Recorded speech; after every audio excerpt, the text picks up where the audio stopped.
Hello and welcome back to Higher Density Living. You are here with your hosts, Alexander McKeag and Jason Rigby. And today we want to talk about accelerating growth, correct? Yes. And I think on the previous episode before this, I was thanking you for sharing these two contacts. Like, it's always right when I need it, right? And as I was saying this, it brings me back to center. So I really appreciate you doing that, Jason. Like actively saying this is something we should focus on today. So why did you choose this? What was the genesis of this? I think a lot of people, for me, service to others, helping, they may have difficulty in understanding the law of one teachings, but then it's like putting them into practice. Yeah, that helps. Like, how do you do that? Like, okay, I know I'm supposed to meditate. Okay, I know I'm supposed to do these different things. And then we have all these religious beliefs and biases that we're dragging from our old, closets of insecurities that we drag into. And so then we're taking those old biases and beliefs and then trying to filter it through and then come up through. It's just like this mumbo jumbo. Yeah. So this question to me, I mean, not only did it help me out tremendously, but it kind of gives you like a hack, or like we call them hacks or cheat sheets or whatever. yeah. I'm biohacking. By the way, side note, I did red light therapy for the first time. You tried it?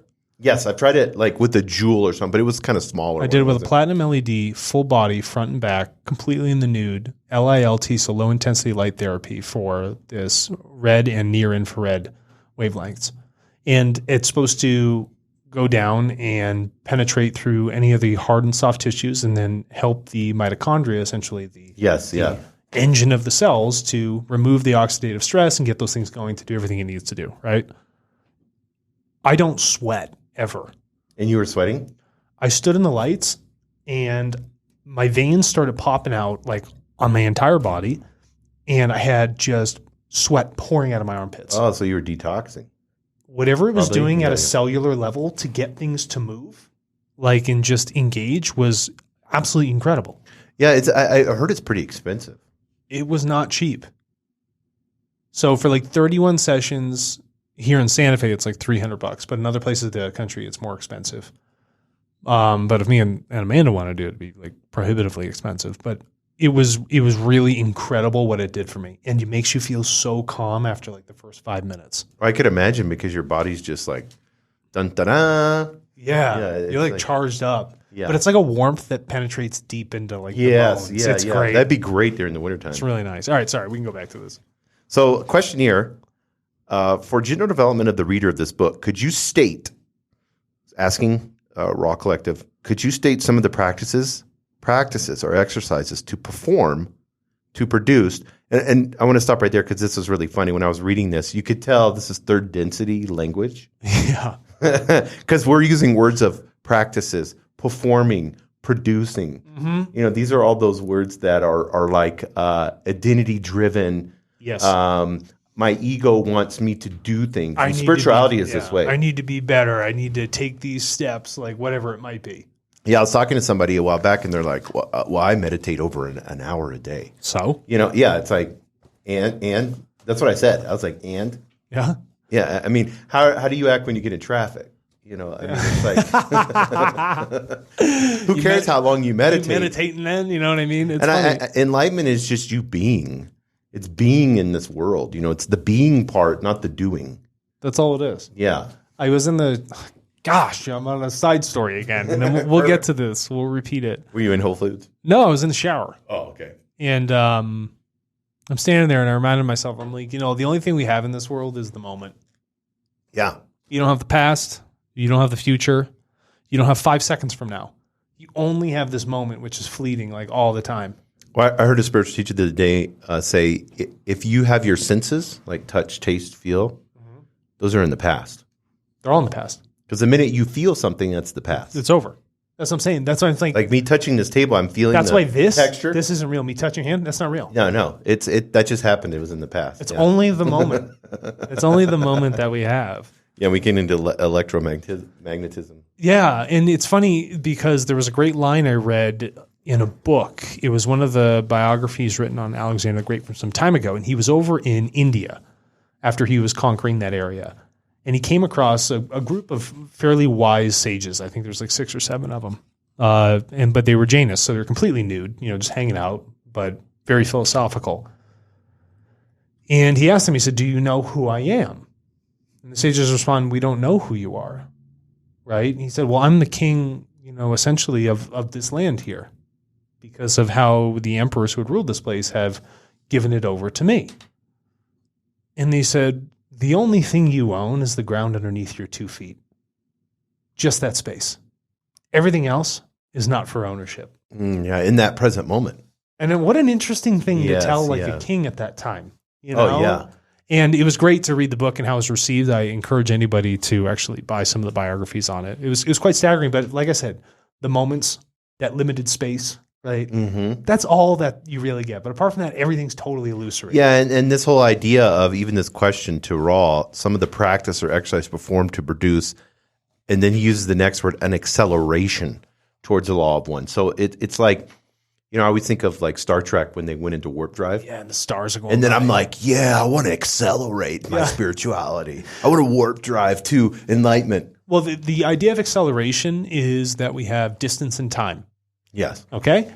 And so from a human material perspective, a third density mind, body, spirit complex, I need to accelerate into this higher plane. I need to accelerate into the next cycle of learning, which brings me closer to creation. In a limited sense, the terminology is correct for acceleration. Right. But overall, in the idea of unity and the law of one, it's actually distorting you from it, taking that perspective. So Ross can actually bring you through this and help explain. Well, it's also like, it's our view, like you said, it's our view of time, space, and then understanding, like we think we need to put a yardstick out, For what? Instead of just making a yardstick is infinitely long. Well, why are you trying to measure something that's infinite? I know, yeah, and then that's the so funny part. stupid. Yeah, it's like, well, to go from here to Mars, we need to do this. When we realize, we could just drop into a different. I can be there right now. Yeah, we could. Well, you could just drop into a because there's so-called. They're saying there's 14 different dimensions. There's more than that, but that's fine. Yeah, but that's so far they're saying or whatever, and there's 7 that operate kind of like a record player where.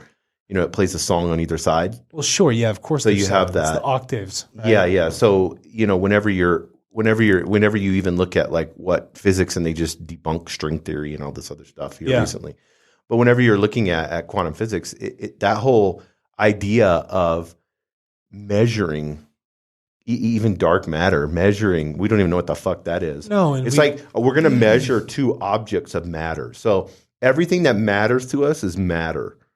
So when we look at this acceleration, it's like it's also like second, third density complex, that denseness of matter, which is the most limited. We have this atomic view of everything, right? But when you think about quantum stuff and things that are smaller than quantum, right? Well, you only have tools to measure quantum. Yes, So what about the things below that? What are the things that become so small where our tools and measurements can't actually get down to that size? Well, that's where the UFOs are, because you could expand yourself. Yeah, any size. If you're in dimensions. Yeah, so we're looking at these big atomic spacecraft with metal, where they could actually just, shift themselves to something so small we couldn't even see it. I heard this great. Oh gosh, you're sidetracking me. I heard this great story once about there was a craft that had malfunctioned. There were no beings or anything on it. Most of them are just remote controlled. But they were measuring the outside of the craft. And the craft measured at 21 feet across, I think it was.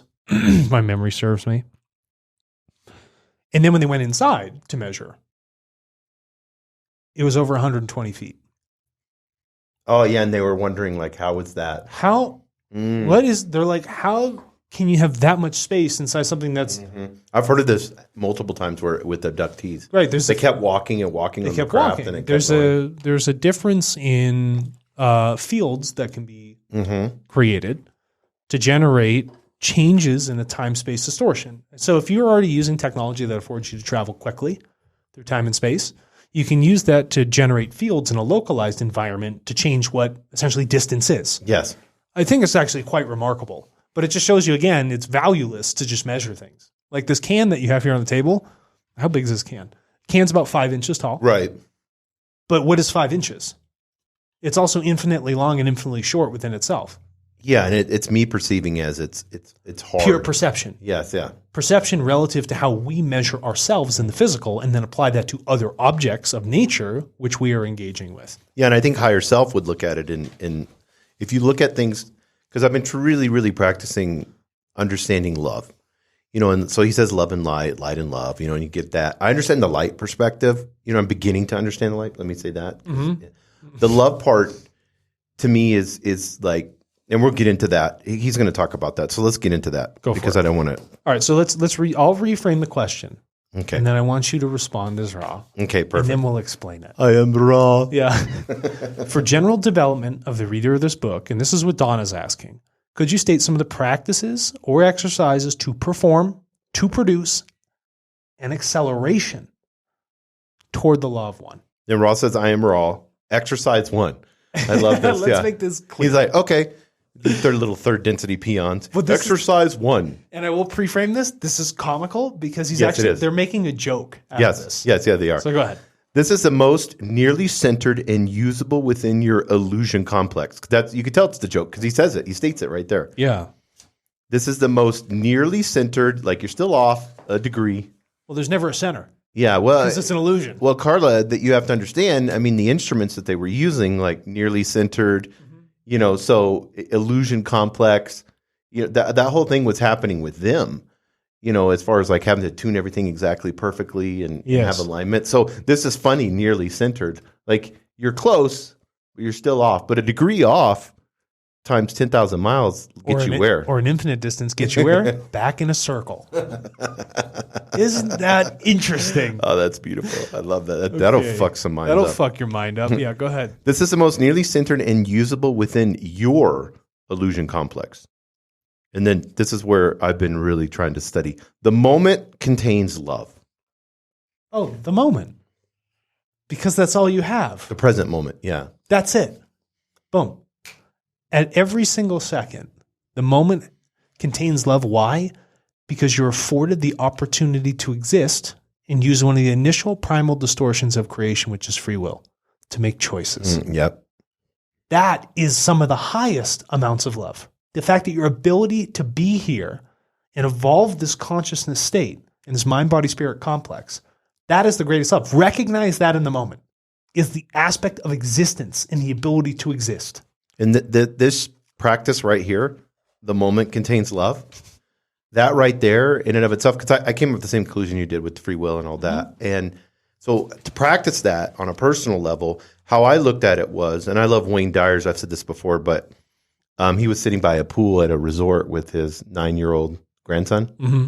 And, he died in, I think, 70-somethings, but he's in his, 60s or something there with his grandson. And his grandson comes running to him from the pool and is like... Oh, that's a good story. Yeah. He's like, oh, yeah, these kids are beating me. And then Wayne Dyer looks at his kid while his grandkid is crying, and he's like, I'm a Taoist master. I can't help you. And the kid, just sits there kind of crying and then just goes back into the pool, playing with the other kids, runs back. They're like, Granddad, help me. These kids are bullying me. Yeah. And he's like, I'm a Taoist master. I can't help you. The kid sits there, just on the side of the chair, just bawling. And then after a while, the child decides, I don't want to bawl anymore. It's more fun to go back. So let me go back in the pool. So he goes in the pool again. And then after about 30 minutes, he's like, where's my grandson? And he looks, and he's playing with those same boys that was bullying him. And that's such a beautiful story to me because the moment contains love. Wayne Dyer loved him at his most in that moment by saying that. I don't have to get involved. No, this is your free will to figure this out. And guess what happened? All of that was a learning lesson for that child. Yeah. By Wayne Dyer not getting involved. He recognized that's love. The state of evolution, which that personality, that mind-body-spirit complex was currently at. Let it evolve. Let it take this catalyst. What did the child do? Came to Wayne crying. Mm-hmm. It's thinking there's a separation. I have been harmed. And through non-engagement, what he found is that the child was able to reference the non-engagement and then realize that this is just an opportunity for learning and then finding cohesion, finding unity with that group rather than thinking that they're the others. Well, for me, so I've been practicing the last few months, and I've been practicing it mainly with my girlfriend because I think when you're whatever relationship you're in, whether you know a new wife or whatever, I think the relationship is the closest you can practice love. You know, so I've been practicing this for the last 2 months. It's like she doesn't need my spiritual advice. No, she doesn't need me to point out something wrong she's doing. She doesn't need me to take her and put her on any type of path. That is for her. I'm a Dallas Mass. I'll use Wayne Dyer's thing. Yeah. Or I could say it something. I'm a Law of One practitioner. Yeah. I don't need to help you, Leah. No. You know what I mean? Like I don't. And it stopped me from saying things so much. You know, like I don't need to object my opinion right here. Ever. It's just ego. It's ego massaged and camouflaged as spirituality. I think that she needs my help. Where I could just sit by the pool, relax, focus on myself and being a better person, you know, and getting in touch with my higher self, focus on that and allow her to learn. Right. I don't give advice anymore. Mm-hmm. If somebody asks for it, I will then share. Yeah, yes, of course. So for instance, like with me and Amanda will say, you know, I'm feeling this way today. Now in the typical sense, what I've done in the past is like, oh, let's solve how you're feeling. Yes, I need to fucking solve it. Yes, yeah. First of all, not my responsibility. Yep. Shouldn't do it. Only creates more problems. Right. But you know what I do now? You know what I've come to realize? When she says, oh, you know, I'm feeling blah, blah, I said, good. I said, feel that way. And I said, feel into it. Yeah, exactly. Okay. Yeah. Well, you know, it's so funny because it's okay. In these last 2 months, I've like, how many times has Leah asked me for like advice or help? And I started thinking about it. And I was like, none. But in those she hasn't asked me once for any advice or help. She shares a lot of things about how she's feeling because that's what women do. But none of that was like, hey, can you help me with this? That's because you're Or hey, sucks. can I get can I get advice? No, but I mean, it's so funny how many advice and help I would have given her in the past. I would have automatically assumed she was asking me for help. I used to do it all the time. But in that moment, the best thing I can do is love her. The way that I love her is allow her in her free will to learn a lesson. Yeah, and all you have to do is sit there and listen and then unify with her. Yeah, it's so freeing, bro. But how much did you learn? Think about that. Yeah, you said nothing. I said nothing. Look at how much was learned. Yes, exactly. Oh, it's glorious. So the moment contains love. And then Raw says that is the lesson goal of this illusion or density. Okay, so in the third density, what do I want to do to evolve up to density 3.1, 3.2, 4, 5, 6, 7 until I hit density 4, right? Oh, all I got to do is love. I have to start with understanding. Yeah, and that's the goal. And then we can get into yellow chakra going to the green, and then, you know, the color changes and the variations. But that's the whole idea of fourth density is to go to the green. You know, so it's like fourth, fourth is green number 4? I think so. Shit. I have to look. Red, we should look. Red, orange, yellow, green. Yeah, thanks. Yeah. I'm like, you got me. You questioned me. I'm there like for trying to count. I'm like 5, 6 fingers. Yeah. So for going from that third density yellow to the fourth density green, is this whole wisdom and love.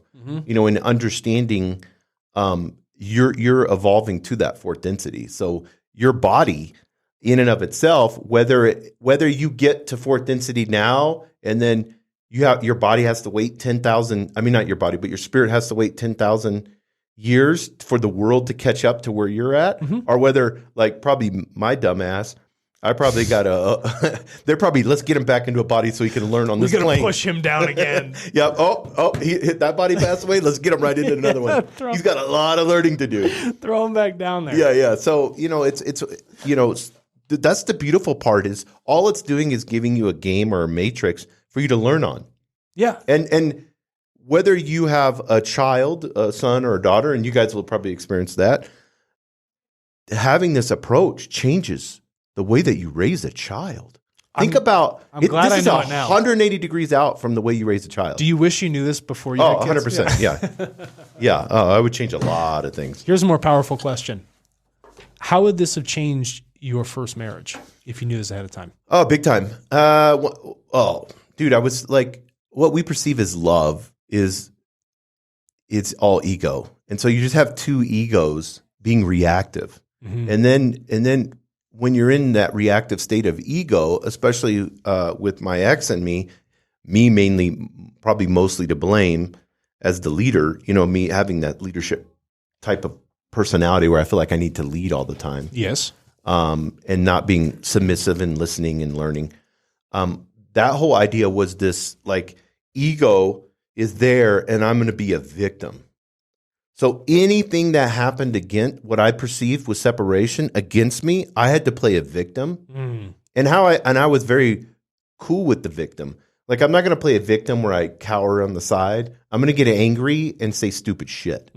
And I'm going to be super mean to the point of being hurtful. Thank you for sharing that. Yeah. So I think just the conversation when there's an argument, if you could be in the moment and contain it in love, just wrap that in love, I think that would have changed the whole dynamic, because it's just two people. Thank you for sharing that. It's two mind, body, spirit honest. complexes. Yeah, I was curious because, you've been through marriage, you've already had kids and raised them. Yes. So it's like, how is it? And you came across this, because we met each other. Yes, 100%. Yeah, I've always been forever grateful. Yeah. I'm forever grateful meeting you. But my point is, like, it's really funny because in retrospect, you're afforded the opportunity to learn from those past experiences. And so I was like, now with this new perspective, a less illusory one, like, how is it that you view that past, or like? Well, there was always like somebody's going to hurt me. There's a distrust. Those reactive, fear-based. Yeah. Believing that this illusion or density is real and that my body is real. You know what I mean? Instead of understanding, like I said before, the spirit injects the mind injects the body. Yeah. So when you look at it that way, what's spirit? Oh, it's eternal wisdom. It's my higher self. And then that can inject into my mind, which my mind is totally different than my body. A lot of people don't understand that. The mind aspect that Raul talks about is totally different than your brain or the body. No, it's talking about consciousness. Yes, exactly. Not 100%. the physical gray matter that tastes like nickels. Which, that's a cool word, because look what he says. The exercise is to consciously seek that love in awareness and understanding distortions. This is so good. Great. So if I had hair on my arms, it would stand up. It'd stand up, right? So if you are seeking that love in awareness, being aware, viewing your current place in the moment, respective to other entities, nature, and creation itself, that's stage one. Then being aware of the thoughts. Okay, I'm being aware of these thoughts. And then, what are the distortions? What am I aware of the mistakes or the errors that I'm making, right, throughout this journey of cause and effect? And if I can look at those and understand the distortion, how that pulls me away from the law of one, I am now setting the foundation. And that foundation is what Ra calls the cornerstone. Yes. Yeah. Okay? Yeah. Well, I like the word exercise to me is, I love that word in the sense of this is something that I need to practice and do. So when I'm in that moment, when I'm having a heated argument, consciously seek love. And how do you seek love? He says it in awareness. That's all. And understanding. So now I need to understand myself. Oh, the little pump that's going on in my brain that's shooting little anger at me, neuroscience. Yeah. That's awareness and understanding. So I understand this is just a chemical response. That's it. Yeah. So that's not really real. It's just a biological fight or flight response. And it doesn't My anger is not real. It's not helping the evolution. Yeah. So that for me giving into that emotion is bullshit. So I tell myself, how do I encapsulate all of this in love? And then how does my higher self speak to this response? And sometimes I don't need to speak. That's what I'm finding out most of the time. Like even when we have team meetings, I've cut down my talk 80%. I used to talk all the time and give my opinion. It's just not necessary a lot of times. Listen. It doesn't help. How is it helping adaptation and evolution to what we're trying to do? That's a question I always ask. How is this helping? It does not. Precisely. And I love to listen. It's just that in the position I'm in, I have to give. Well, you're the facilitator. Yeah, I have to give commands on what needs to be done. I have to make the choice. Yeah, 100%. Yeah, Captain Kirk there. The first attempt is the cornerstone. Attempt. I like that he used the word because I look. You have to look at every word Ross says. Every single word. And it helps. What I've done is either on my computer, I pull up an Oxford dictionary. And I look up because they know this. They know they're using English, and they know they're using exact words. So take a dictionary. If you don't understand raw, this is like a huge thing. Yeah. We used to do this in Bible studies with Greek and Hebrew. Is you would take every single word. And you would break it down into this is an adjective, this is an adverb, and you could take each word, like print it out like this.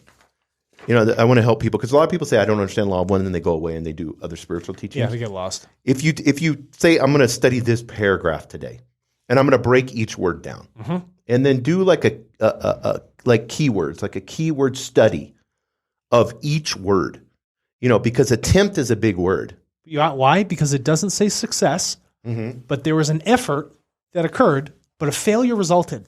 Yes, there you go. It's so really beautiful. It is. The first attempt they could say the first success. But he says that is the cornerstone. The first attempt is the cornerstone. Why? Because now, in the context of how Rod describes what's going on here, you are creating the first line of probabilities. Yes. You cannot create a road. There's no probability of a road existing until the first stone has been laid. There is no foundation to a pyramid until the first cornerstone is set. The first cornerstone, and the reason they use cornerstone is really interesting, because if you look at geometry and old masonry, having the cornerstone determines the size, height, shape of the entire structure that's going to be built. It is a really beautiful word. The cornerstone is also like how I look at it, and because I've been studying this a lot. So we have to get to 51%. To get to fourth density, right, of service to others. And that's it. He's like, if you can get to 51%, you're going to be, millions of years evolved or whatever. You're like, I got it. So this shows me how bad. I'm always chumming at 5. Percentage I'm at. I'm always chumming at 5. So that's the cornerstone, is to evolve, adapt to that next density.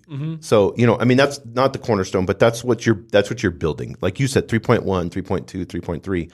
So this is the first attempt in establishing that base of walking down this spiritual path. That's all it is. That's all it is. But it's already defining where that path leads. Why? Because that's what cornerstones do. Why? Because time and space aren't actually real. No. And he says this, upon this choosing, there's your free will. Oh, wait. Interesting word. Choice. Yeah. Choosing, right? Rests. So that's a key word too. This is how I study raw. This is so awesome. I still couldn't handle it.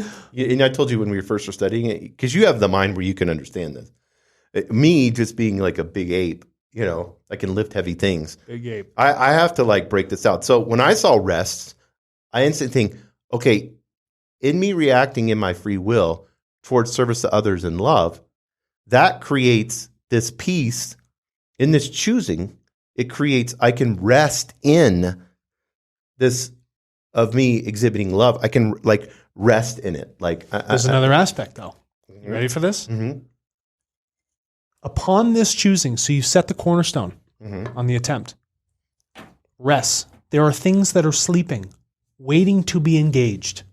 You have opened up probabilities that are waiting for your interaction. I love that. Yes. They are resting, sleeping. Why? Because creation rests. It has wake period and a rest period. Like the sun. Comes up, goes down. Right? Atoms. Hot, cool. All the same things. You'll see it all over and over again. But upon this choosing rests the remainder. So that one moment, that attempt, setting the cornerstone, gives the entire remainder of absolutely everything that can happen to accelerate this growth towards the law of one. And that's what he says, the remainder of the life experience of an entity. That's it. Isn't that it? But think about the depth of this statement too here, Jason. I've made one single attempt, and the rest of my life is defined. How incredible. Yes. It shows you the power of choice too. And think about how fortunate we are as entities of creation, part and parcels, to be able to make a choice. And guess what? You go through a whole life experience. Why do you think you get so many of them? Why do you think you keep coming back? Because when you make one choice, it defines the entire foundation for the rest of that physical existence, right? Yes, 100%. That's why you have to do it millions of times. Yes. And then he says, and we'll have to be done with this. He says the second. I don't want to be done with it. I know. Yeah. The second seeking. So here's the second thing, second exercise that you have to do. That was one. Here's two. Seeking of love within the moment begins the addition. Now, the word seeking is cool to me, and how it helped me whenever I saw this seeking word was it's not asking for perfection. It's just asking me to have my priority,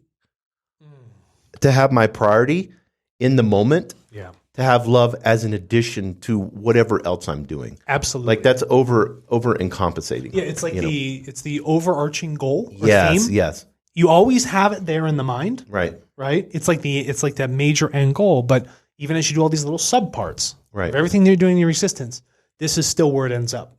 Yeah, it's you just seeking it. So every day you're just exercising this, and you're just seeking love in every interaction and everything that happens in your life. The seeking of love within the moment, being present, begins the addition. Okay, another really good word, right? I had to look this one up because I was like, I know what addition is, but go ahead. Yeah. So the interesting part about energies, right? They talk about love light. Light is this energy. So you begin to stack. Mm-hmm.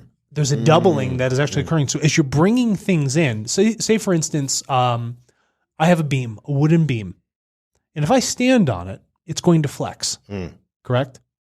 Say I put in 2 beams. Now my weight is dispersed across 2 things. But when I stand on it, there's less flex. The addition has created strength. Yes. And so this is an additive effect that is occurring through all of these moments of seeking from the cornerstone, right? That first attempt. Yes. And every time you do every brick is laying creating stronger foundations. And you're building that. If you want to look at it you're building it that. And it can hold double the amount of weight. Yes. It can take and that's double what he says. the amount of energy. He said the third seeking powers the second. Yeah. The fourth powering are doubling the third. Absolutely. Because now you brought these things together. Right. They're working in unity. There's a larger, now we're getting algebra here. A fundamental base of support. Yeah. Why do you think they're so interested in pyramids? You know what I mean? Yes. What a great piece of geometry in and of itself. And then he says, as with the previous type of empowerment, there will be some loss of power due to flaws within the seeking. So I want to stop right there. You need to give yourself, and this helped me understand the word forgiveness. Because we've talked about this. This is forgiveness to me. It is understanding that you're seeking, and there's going to be flaws. You're going to say stupid shit when you shouldn't. And it's okay. And you need to have loving acceptance for that perceived flaw, because it's just a learning lesson. It's a distortion. Yes. Be aware of it and forgive yourself, because you are learning. You are not perfect. Yes. Everything is an attempt. Like he said, or not he, but the group says, this is the first attempt. Yeah, and I kind of looked at it like my phone with the power pack. So, my battery's at 97% right now because I had it in my car where we were driving. And, had a little flaw. 96. I'm at 96 because that's what he's saying. It's some loss of power due to flaws within the seeking. I'm at 96. I'm not at 100% with my higher self. Probably I'm at 2% or something, 1%. As with the previous type of empowerment, there will be some loss of power due to the flaws in the seeking in the distortion of insincerity.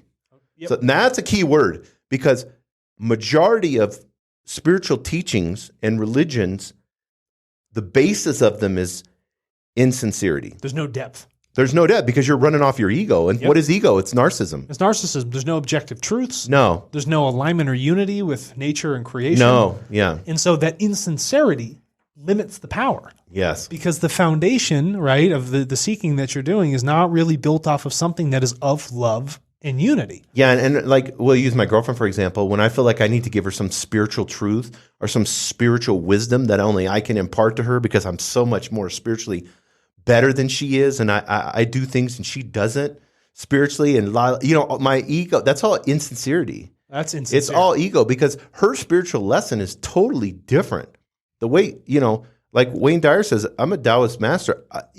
I can't help you in the way you're learning. And the way you're learning is for you in that mind, body, spirit complex, and only for you. So my wisdom doesn't mean shit. No. Like, you're not being, there's no sincerity. Now, if I'm being sincere with her in love and in the moment, then that's a different story. But majority of the bullshit that I want to spew out of my, trap is insincere, making me feel better. So how do you balance out the insincerity? Yes. And this is the final statement here.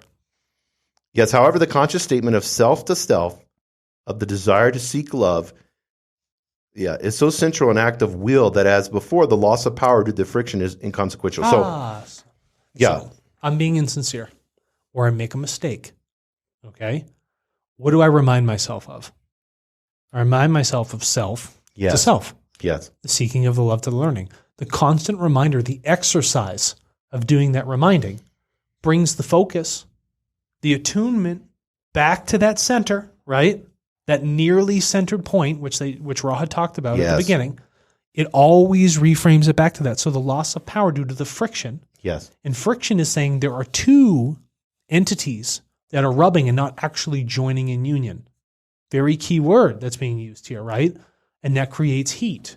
You don't need a lot of that. Yeah, that when I read this, I pictured Jesus on the cross. The whole Father, forgive them, for they know not what they do. Basically, in their unconscious state, he was seeking love in that process. Yeah, even as a martyr, even being thrown on a cross, he's seeking love. Absolutely. And so, make the conscious statement.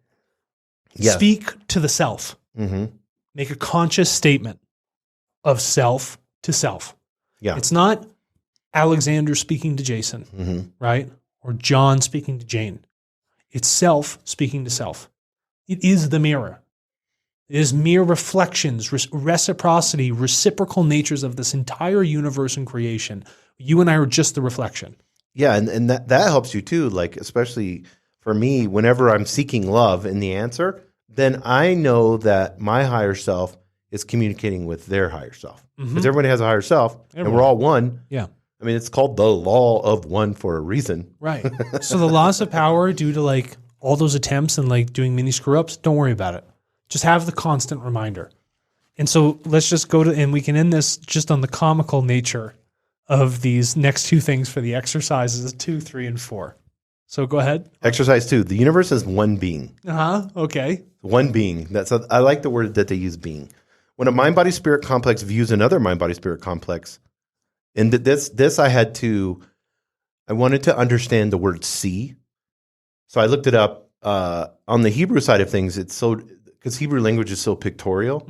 So I like when I saw it on the Hebrew, seeing is like understanding, like you're getting a perspective on something. It's like not just seeing. No, because he says see the creator. Yeah. So that's a powerful statement. So it's not just like, how do I see the creator in Alexander? How do I see the creator in you? And then it's like, we want to take it in that physical seeing through our eyes. Like watching. Yeah. Jason, you can watch me, but do you see me? Yes. And let me frame it even further. Jason, you watch me as a human being, but do you see me as a human being? Do I see the creator? Yeah. Because if I saw the creator in you, there would be no argument. Zero. There's a zero argument there. Because then you're also arguing with yourself. And I wouldn't feel a need that I need to even speak because... Remember when we asked in the previous episode, what's a perfect interaction? It's an hour and a half of staring at someone and then they both head nod. It's just seeing the creator. And so this is a great exercise that you can do is when you're getting those emotions or you're feeling that, see the creator in them or the God in them or the universe, however you want to phrase it. And look, this is a helpful exercise.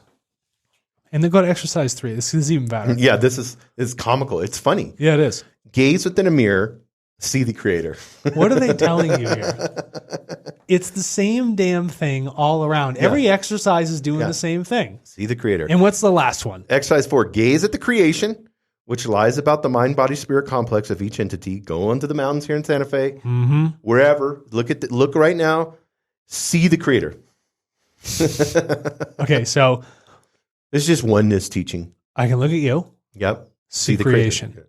I can look at myself, see creation. Yep. And I can look to nature and see the same damn thing. Yeah. The foundation or prerequisite of these exercises is a predilection towards... Which means a preference or a liking to. I looked that one up. Towards what may be called, and I like the word he said maybe, what may be called meditation, contemplation, or prayer. So you're in a meditative state if you're in that present moment in love, seeing the creator. That's it. You're meditating. But every aspect of every moment which you are walking around, taking this view, staring at it like that, being patient in that moment, seeking love and awareness, setting the cornerstone, making those attempts, that's meditation in the physical. Yes. It's not even the fact of having to sit down and close my eyes and be in silence. These are the foundations for every other part of your life, the waking part with your eyes open. If you can do that, it's tuning the consciousness just as much to drive that acceleration of growth towards the law of one. Yeah, with this attitude, these exercises can be processed. This is one of my favorite lines. I use this in this. It's a simple word that he uses for us, his attitude. Like, Sixth density is not using the word attitude. This is for us. There's no with this attitude. There's no self attitude. These exercises can be processed. Without it, the data will not sink down into the roots of the tree of mind. Interesting here. Yes. Why did they say sink? Because you can't force it down. There's a gravity and a weight to the learning that will naturally go down into the base of the overall consciousness, right? It'll get down to the subconscious parts, reframe those things, touch the overall consciousness block, which is allowing you to evolve. But you can't force it in there. No, it's just water. That's the way I viewed it. It's just water watering the roots of the mind. Enabling. And this is a weird word, ennobling. Yeah. Ennobling is like someone's a noble, right? Or ennobling, or you're dressing them in white, and you're raising them up to a great stance, right? Yeah, I looked at it as like because I looked this word up, when you go before court, and there's this feeling of awe. It's like when you go into, like, if you went to the pyramids, or you went to, or you go and look, like when I was in Rome, I went and looked at these beautiful churches, and it's just creativity being built at an awesome level. There's something ennobling about that. But you're doing it to the self here. Yes. Which is very, very key. It's not pride. No. It's the opposite of pride. It's like this, it's like a good king.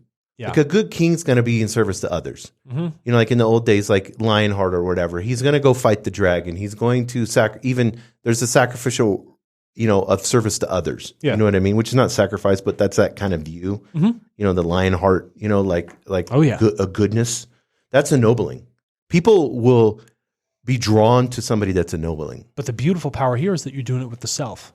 Yes. And when you do that, right, with the body, and this is, again, such like a phenomenal word, because there's a softness, there's a graceness, there's an immaterial aspect where it can't be grasped, but it can be touched. So when you're having a conversation with somebody, whether it's business, personal, or whatever, and you're exhibiting this is what's happening to them. Absolutely. And you're not... That love is going into the root of the tree of their mind. Yeah. And it's enabling and ennobling their body, and it's touching their spirit. You can't do that. That's key. You can't grasp it. No. You can't manipulate it. Your ego can't do that. But the aspect of touching is interesting because there's no ownership claimed. There's no like measurement or holding. It's just being able to touch that thing that is so ethereal, so non-physical is really a tremendous. And the idea of touching is so superb. It brings me back to, you've seen Michelangelo's painting, right? The fresco on top of the Sistine Chapel, where, you have this big, dramatic, masculine God touching the hands of this other angel or human being. But it's just the touch. It's not the grasping. It's not the hands being brought together. It's just that moment, that sensation. It's fucking a phenomenal word. Well, the touch to me, brings it for our third density language. In like when we see touch the spirit, it's like, you touched it, but there's so much more. Like you activating this way, you don't even realize fourth, fifth, and sixth density, like what's going on, because you just touched the spirit. When you're, and I don't want to use the word perfect, but when you're operating in the moment of love, third density, you're just touching the spirit. That's it. That's it. You haven't even started. Just tickling it. Yeah, exactly. And with that, thank you very much, everybody, for joining us today.